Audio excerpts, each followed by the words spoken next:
네, 우리 주님이 사랑하신 성도 여러분, 우리 또 주 안에서 이렇게 복되게 만났습니다. 옆에 계신 분하고 함께 인사하실까요?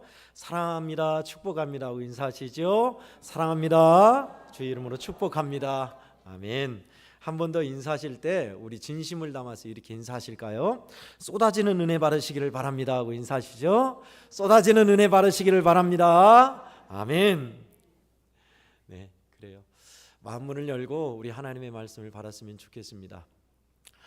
여러분이 잘 알듯이 사과가 떨어지는 것을 통해서 위대한 발견을 했지요.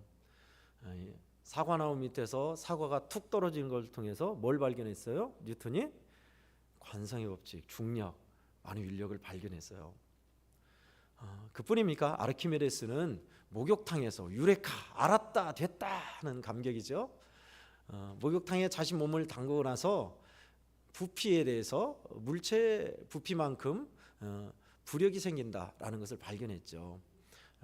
또 어떤 물체를 유체 속에 액체 속에 담그면, 동일한 액체 속에 담그면 그 물체의 무게만큼 부력이 발생하고 차고 넘치는 거죠. 또 무게만큼 가라앉는다라는 위대한 부력을 발견했습니다. 여러분이 집에서 펄펄 끓고 있는 주전자 뚜껑 딸깍딸깍 하는 거 알죠? 그걸 통해서 뭘 발견했어요? 증기 기관에 대해서 이제 깨닫는 겁니다. 먹을 것을 음식을 오래오래 놔두면 뭐가 발생해요? 곰팡이가 발생하죠. 푸른 곰팡이가 발생했는데 이것이 진짜 인류를 구한 위대한 발견이었죠. 푸른 곰팡이에서 페니실린이 나왔어요. 지금 의학계에서 약품계에서 페니실린이 발견되지 않았다면 몇백 년은 뒤처졌을 거예요. 수많은 사람이 목숨을 잃었을 겁니다. 왜냐? 페니실린이 뭐다냐? 항생제거든요. 폐렴, 염증 있는 거 못 잡아요. 그럼 다 죽었어요. 그렇게 여러분 제가 뭔 말을 하냐면 물이 끓는 것, 목욕탕에 몸을 담그면 넘치는 것, 그리고 사과가 떨어지는 것, 또 곰팡이가 생기는 것, 평범한 일상이에요. 그죠? 우리 주변에 평범한 것들이에요. 그런데 이것의 의미를 발견하니 그 의미가 위대한 발전을 이뤘다는 겁니다. 그렇죠? 여러분 다 동의하실 거예요. 여러분, 이런 과학적 발견만 그럴까요? 저와 여러분의 인생도 이와 같지 않을까요? 평범한 내 인생의 의미와 존재 가치를 발견하면 하나님이 얼마나 놀라운 뜻을 품고 계신가를 알면 내 삶의 태도는 달라질 거예요. 할렐루야, 아멘. 오늘 이 말씀하고 싶은 겁니다. 하나님의 부르심에는 다 늙어서 사람이 존재하지 않고 메마른 광야에서 양떼를 치는 한 늙은 사람, 그게 무슨 희망이 있겠어요? 근데 그가 그 광야에서 자기를 쓰시겠다는 하나님의 의미를 받아들이는 사건이 본문에 나옵니다. 본문에 우리가 읽은 것은 하나님은 지금 다 늙은 광야에서 양을 치고 있는 모세를 쓰고 싶어 하세요. 내가 널 보낼 것이다, 내가 너를 보내겠다 하는데 지금 모세는 뭐라고 하죠? 두 번이나 하나님, 저는 입이 뻣뻣한 자입니다. 말을 잘 못합니다. 그리고 또 보낼 만한 자를 보내십시오. 저는 깜냥이 아닙니다. 저는 깜이 아니에요. 저보다 잘하는 사람, 말 잘하는 사람, 뛰어난 사람 많잖아요. 저는 아닙니다, 하나님 라고 이야기를 하죠. 하나님은 그러면 후퇴하고 양보하고 타협합니까? 아니요. 하나님은 후퇴하지 않으세요. 기어이 모세를 보냅니다. 우리는 결론을 알고 있어서 그렇죠? 모세를 보내요. 누가 입을 지었느냐? 누가 눈을 보게 하느냐? 나 아니냐? 내가 함께 하겠다. 내가 너의 입에 내 말을 두겠다. 그리고 너 말고도 보낼 사람 있지만 나는 너를 보낼 거야. 네 형 모세가, 아론이 말 잘하는 거 알아. 아론이 너를 맞이할 거다. 그러나 나는 너를 보낼 것이다. 하나님은 모세를 기어이 보내세요. 오늘 본문에 이 설득만 나왔어요? 본문 이전에는 아니요. 사람들이 네가 하나님이 너를 보낸 줄 어떻게 하냐 할 때 뭐라고 합니까? 기적적인 일 세 가지를 말씀하세요. 첫 번째는 지팡이를 던져라. 그러면 그게 뱀이 될 것이다. 꼬리를 잡으니 다시 지팡이로 변했어요. 두 번째는요, 네 손을 품에 넣어라. 그리고 빼봐라 하니까 한센병이 발병했어요. 다시 품에 넣어라 하고 빼니까 나았어요. 세 번째는 뭘까요? 잘 안 알려졌죠. 그래도 너를 안 믿거든 요단강물을 떠서 요단강물을 떠온 것을 요단강이 아니라 나일강물을 떠온 것을 땅에 부어봐라. 쫙 부으니 그게 피로 뚝뚝뚝뚝 피가 된 거예요.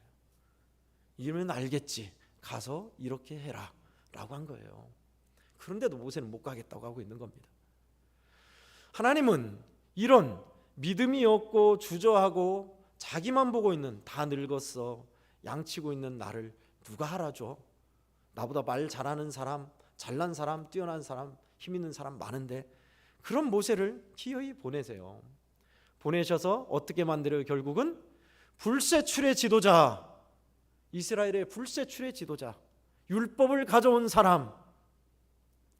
그래서 예수님이 변화산상에서 만났을 때 모세하고 엘리야를 만나잖아요. 모세는 율법을 대표하고 엘리야는 선지자를 대표해요.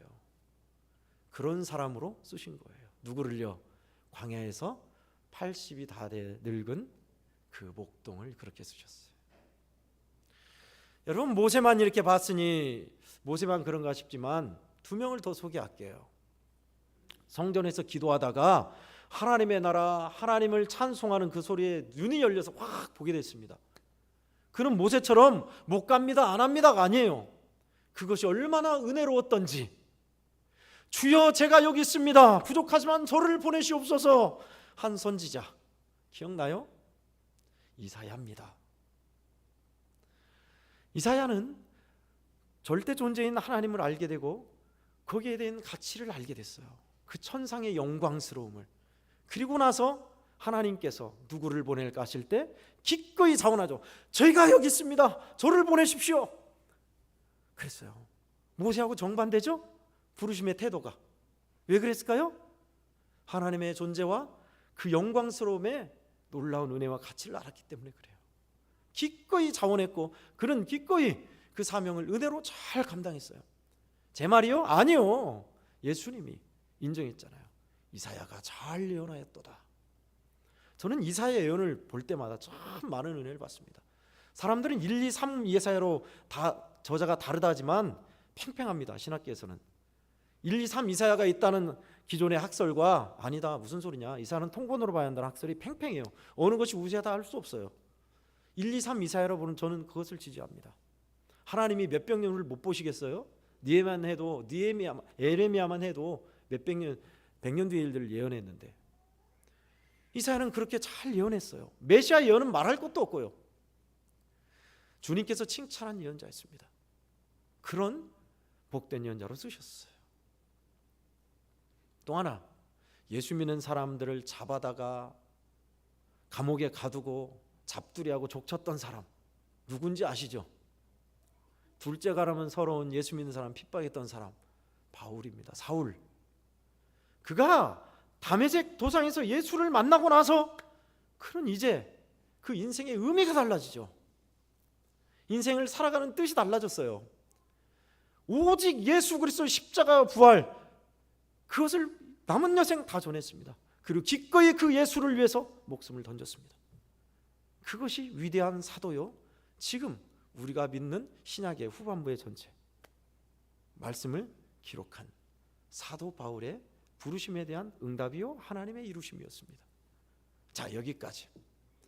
여러분, 모세, 이사야, 사도 바울, 목사님, 저는 그런 부르심이 아닙니다, 그런 사람처럼 부름받지 않았습니다 라고 말씀하시겠지요. 저는 이곳에 우리 애한교회 성도들, 저희들은 농사짓는 자요, 가축 키우는 자요, 평범한 일터에 있는 사람들입니다. 주부입니다. 여성입니다. 우리는 그런 부르심하고 다릅니다. 네, 충분히 이해합니다. 농사꾼이어서 크게 쓰임 못 받는다. 여러분, 아모스도 농사꾼이었어요. 기도원 아세요? 기도원은 밀 까부르며 밀 치고 있는, 밀 안 뺏기려고 숨어서 밀을 이렇게 타작하는 그런 농사꾼이었어요. 근데 하나님은 위대하게 쓰셨습니다. 목사님, 저는 돼지 키우고 가축 키우는 사람입니다. 오늘 본문을 보세요. 광야에서 양치는 가축 키우는 사람이잖아요, 모세가. 다윗은요, 그래요, 누구도 알아주지 않는 깡촌에서 가축 키우는 사람이었어요. 삼갈은 소모는 막대기로 이스라엘 구원하잖아요. 손가락질 받는 사람, 저는 평이 안 좋은 사람입니다. 예, 주님은 충분히 쓰세요. 수가성에서 6번 이혼하고 결혼한 여인, 그가 예수 만나고 빛을 가져온 여인으로 쓰임받죠. 손가락질 받는 삭개오, 새 사람이 되어 주님의 쓰임을 받습니다. 저는 여성인데요, 여성이라고 주님이 못 씁니까? 루시 있지요, 에스더가 있지요, 드보라가 있지요. 얼마나 많은지 몰라요. 부르시길라 충분히 하나님은 다 쓰세요. 우리 애원교회 성도들도 쓰시는 겁니다. 고위 공직자도 안 씁니까? 씁니다. 다니엘 총리였죠. 느헤미야 총독이었죠. 오바댜 비서였지만 선지자를 숨겨주고 하나님의 일을 한 사람이었죠. 바룩 하나님의 말씀을 느헤미야에게 받아 적은 사람이었죠. 공직자들도 다 쓰는 거예요. 그렇다면 높은 사람들, 배운 사람들만 쓰냐? 아니요. 복역 중인 형무소에서 복역 중인 사람도 못 쓸까요? 쓰세요. 요셉 보세요. 형무소에서 썼고 형무소 나와서 썼어요. 형무소에 복역 중인 죄인이었죠. 그때 누명이었지만 비록. 포로 노예인 사람 안 썼을까요? 아니요. 에스겔이요, 포로고 노예였어요. 죽도록 일한 사람이었어요. 종이었던 사람 누굽니까? 여호수아 쓰셨어요. 하물며 이곳에는 우리 애원교회 성도들이시겠어요? 아이고, 나는 여기에서 그냥 농사만 짓고 밥만 해먹고 인생 끝나나 보다. 아니요. 하나님의 부르심에는 후회 없습니다. 하나님은 허투루 부르시고, 야 내가 잘못해가지고 너를 양원에 보냈다, 야 너 있어야 할 곳은 저기 서울이다, 야 다시 가라, 그런 적 봤습니까? 한 번도 없어요. 저와 여러분을 부르신 이 자리는 하나님의 우리를 향한 의미와 존재 가치가 있는 거예요. 믿습니까? 아멘. 그래요. 저와 여러분을 부르신 이 자리에는 분명한 하나님의 뜻이 있어요. 우리 성도들 생일을 맞이하면 늘 있었던 날 안 지내고 살았어요 그러시는데, 그렇지 않습니다. 얼마나 귀한 뜻이고 얼마나 존귀한 날인지 몰라요. 왜? 하나님이 나를 이 땅에 부르셔서 하시고자 하는 일이 있다는 증거거든요. 내 인생에 의미 있고 가치 있게 존귀하게 쓰시고자 하는 하나님의 뜻이 있다는 증거거든요.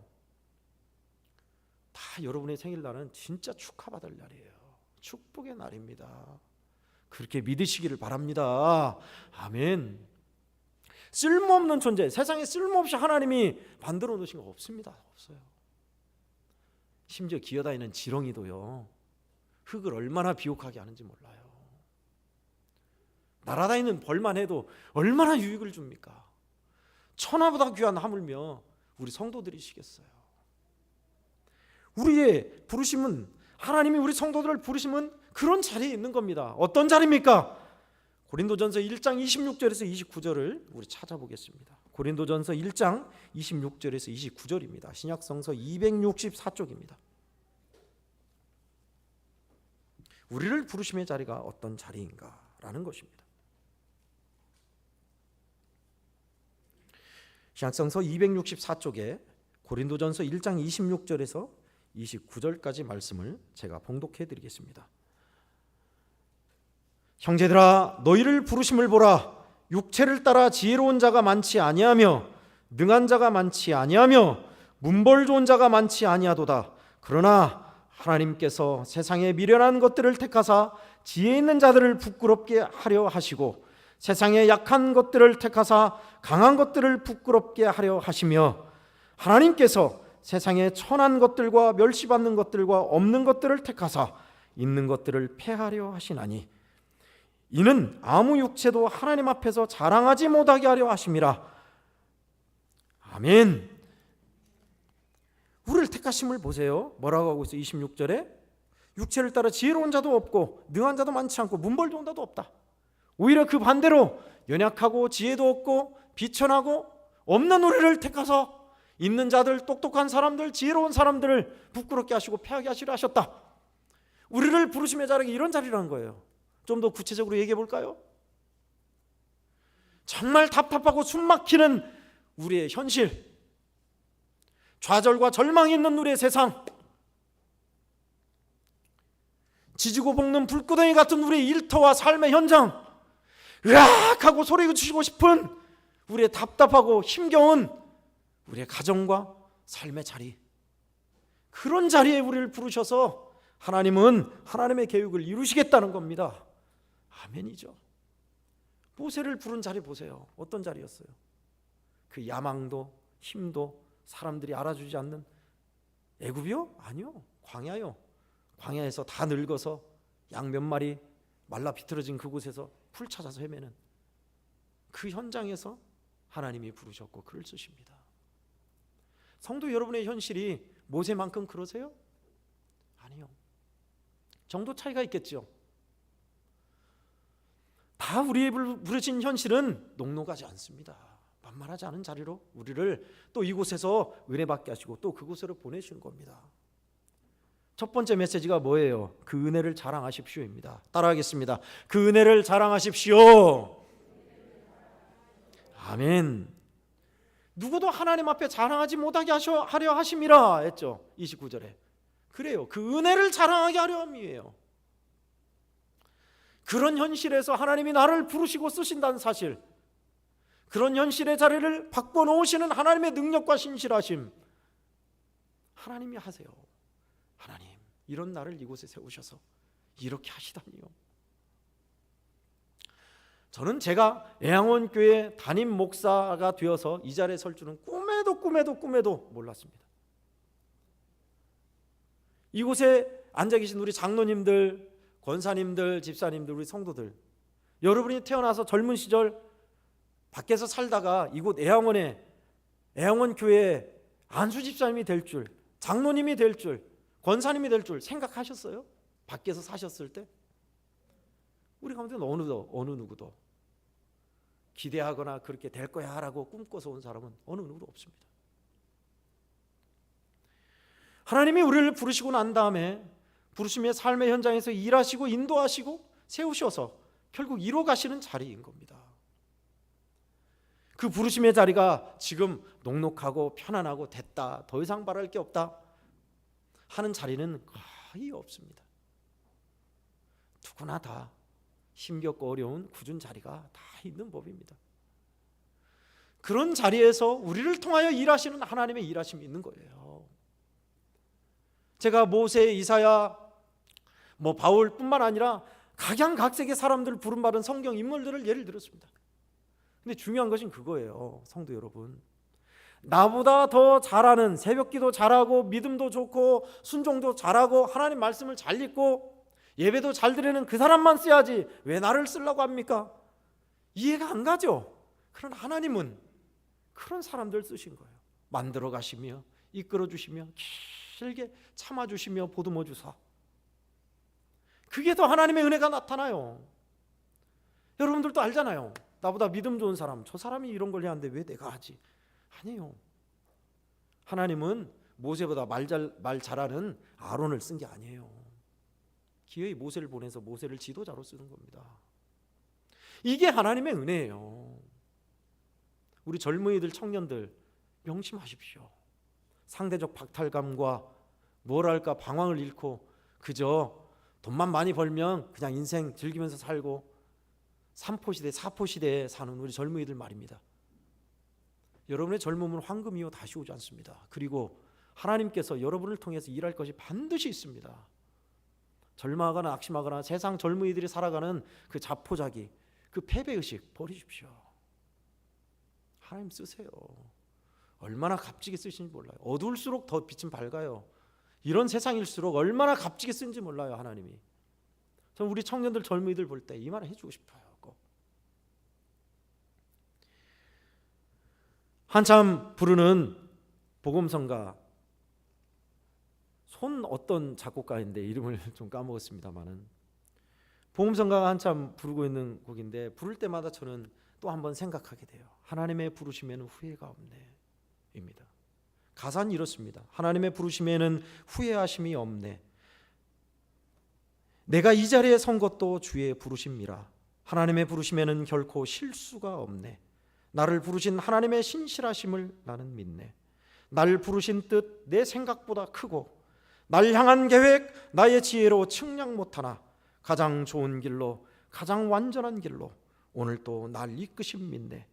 작은 나를 부르신 뜻을 나는 알 수 없지만 오직 감사와 순종으로 주의 길을 가리라. 때론 내가 연약해져도 주님 날 도우시니 주의 놀라운 그 계획을 나는 믿으며 살리. 날 부르신 뜻 내 생각보다 크고 날 향한 계획 나의 지혜로 측량 못하나 가장 좋은 길로 가장 완전한 길로 오늘 또 날 이끄신 믿네. 신실하신 주를 찬양해. 할렐루야. 아멘. 그래요. 저는 100번 아멘이에요. 우리를 부르신 하나님의 뜻을 알 수 없지만, 다 알 수 없지만 오직 감사와 순종으로 주의 길을 가리라. 우리가 연약해도 주님은 도우시니 그의 놀라운 계획을 나는 믿으며 가리라. 우리를 부르신 뜻 내 생각보다 크고 날 향한 계획 나의 지혜로 측량할 수 없지만 가장 좋은 길로 가장 완전한 길로 오늘 또 나를 이끄심을 믿네. 가사만 하면 여러분이 안 와닿으니까 잘 못 불러도 1절만 한번 불러보겠습니다. 하나님의 부르심에는 후회하심이 없네. 내가 이 자리에 선 것도 주의 부르심이라. 하나님의 부르심에는 결코 실수가 없네. 나를 부르신 하나님의 신실하심을 믿네.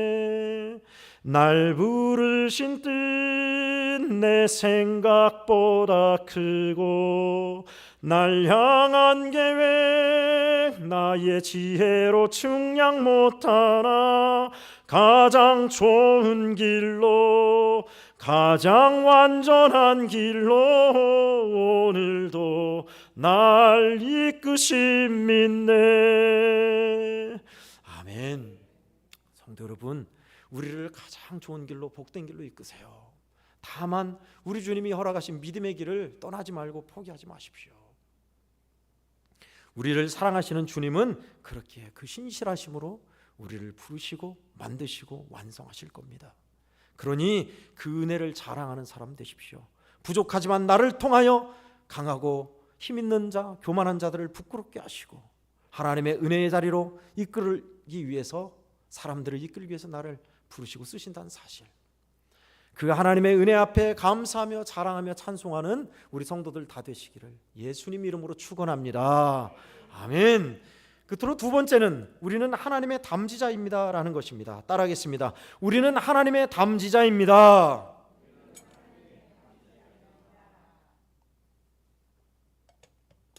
아멘.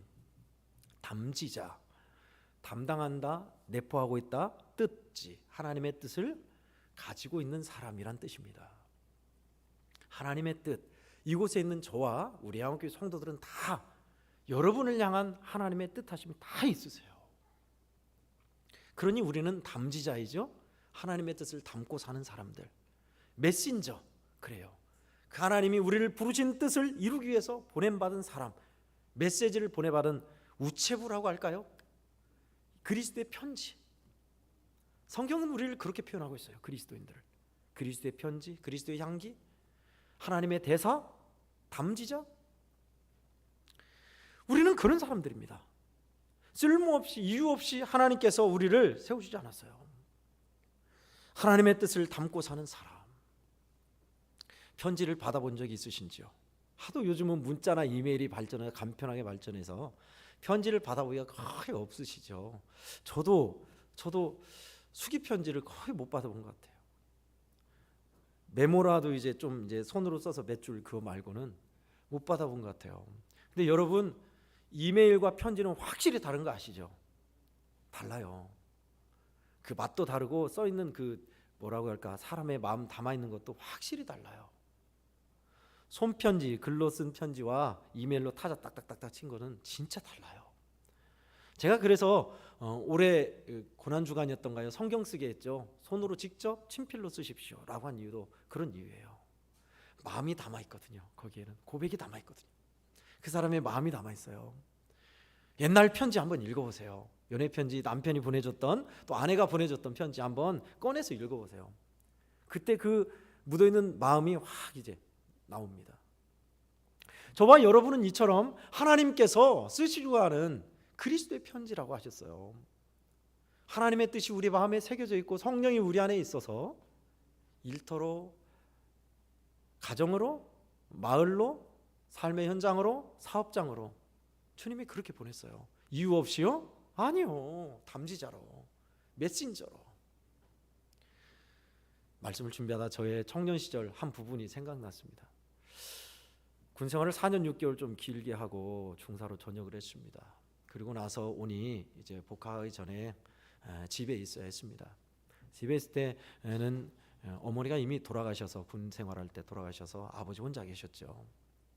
혼자 계신 아버지 밥을 해드리고 빨래를 해드리고 청소를 하고 요리를 하고 그렇게 하루하루 지냈던 시절이었습니다. 근데 참 다 쓰러져가는 집에서 비도 좀 새고 마루 이렇게 닦고 청소하고 완전 주부였죠. 좀 몇 개월 됐어요. 근데 나는 왜 이렇게 살아야 하나 그런 생각이 들더라고요. 맨날 청소하고 요리하고 아버지 술 취해가지고 쓰러지시면 아버지 모시고 오고 빨래하고 이게 대체 무슨 의미가 있는가. 어느 날 마루에 먼지가 있는 그 먼지를 닦다가 순간 저도 모르게 깨달은 게 있어요. 아무도 없이 혼자 농사일 하시면서 술 드시고 살펴드리지 못해서 혼자 사시는 아버지, 나이 많은 아버지 옆에 있는 나 자신을 보면서 그러니까 내가 여기 있지, 그러니까 하나님이 나를 이곳에 보냈지 라는 생각이 불현듯 들더라고요. 불현듯.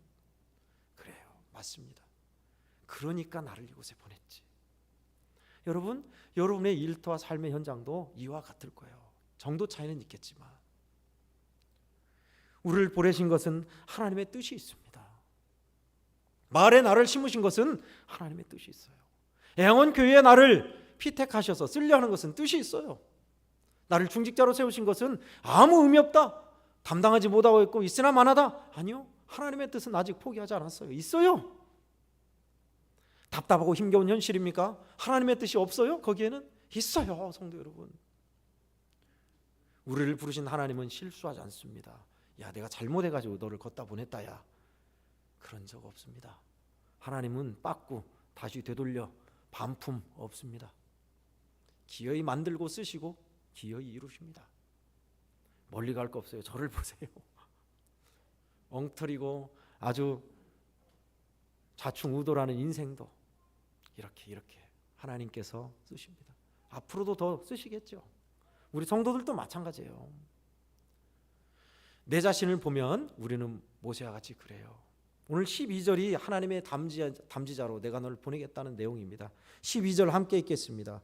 출애굽기 4장 12절입니다. 시작. 이제 가라, 내가 너의 입과 함께 있어서 할 말을 가르치리라. 아멘. 내 자신을 보면 우리는 그래요, 절망해요, 좌절해요. 이러고도 내가 신자를 할 수 있냐, 이렇게 엉터리로 죄짓고도 도대체 내가 중직자를 할 수 있냐, 이러고도 목사를 할 수 있냐. 우리 자신을 보면 그래요. 그러나 주님은요, 우리를 어떻게 봅니까? 나는 너를 쓸 거야. 그런 너를 통해서 강한 자, 지혜 있는 자들을 부끄럽게 할 거야. 내가 너에게 나의 입에 말을 줄 거야. 내가 너를 보낼 거야. 주님은 그러신 거예요. 누구 뜻에 맞춰야 합니까? 주님의 뜻에 발 맞추십시오. 그러면 여러분, 저와 여러분의 인생은 후회 없어요. 주님, 이렇게 멋지게 내 인생을 이끌어 오셨네요. 만족입니다. 주님, 대만족입니다. 우리 주님의 뜻을 따라서 순종하고 살다 보면 이 고백이 저만 있는 게 아니에요. 성도 여러분들도 삶의 현장에서 주님을 느끼고 체험하면 그 만족 나오시죠? 그 고백 나오시잖아요. 누가요? 주님이 하셨습니다. 그런 고백으로 살면 결코 인생이 무의미하다, 밋밋하다, 재미가 없다, 아이고 힘들어 죽겠다, 못 살겠다, 아니요. 우리 인생은 당당하게, 의미 있게, 가치 있게, 자랑스럽게, 멋지고 복되게, 빛되게, 참되게, 소금되게 저와 성도들을 그렇게 주님이 쓰실 줄 믿으시고 우리를 부르심의 자리에 하나님의 은혜를 자랑하며 하나님의 담지자로 메신저로 당당히 나가고 주의 뜻을 이루어드리는 성도들 되기를 예수님 이름으로 축원합니다. 아멘. 기도하겠습니다. 좋으신 하나님 아버지, 우리 양원교회 성도들을 사랑하사 내가 너희를 부른 자리는 이런 자리다 하시며 하나님의 은혜를 자랑하게 하시려고 우리를 하나님의 메신저로 담지자로 보내시려는 뜻을 오늘 배웠습니다. 하나님, 귀한 이 은혜를 담아 우리를 부르심의 자리로 당당히 나아가게 하여 주옵시고 주님의 귀한 뜻이 이루어져 기뻐하며 찬송하며 우리 주님이 하셨습니다 고백하는 저희들 되게 해 주시옵소서. 우리를 부르신 하나님의 부르심을 찬송하오며 예수님의 이름으로 기도하옵나이다.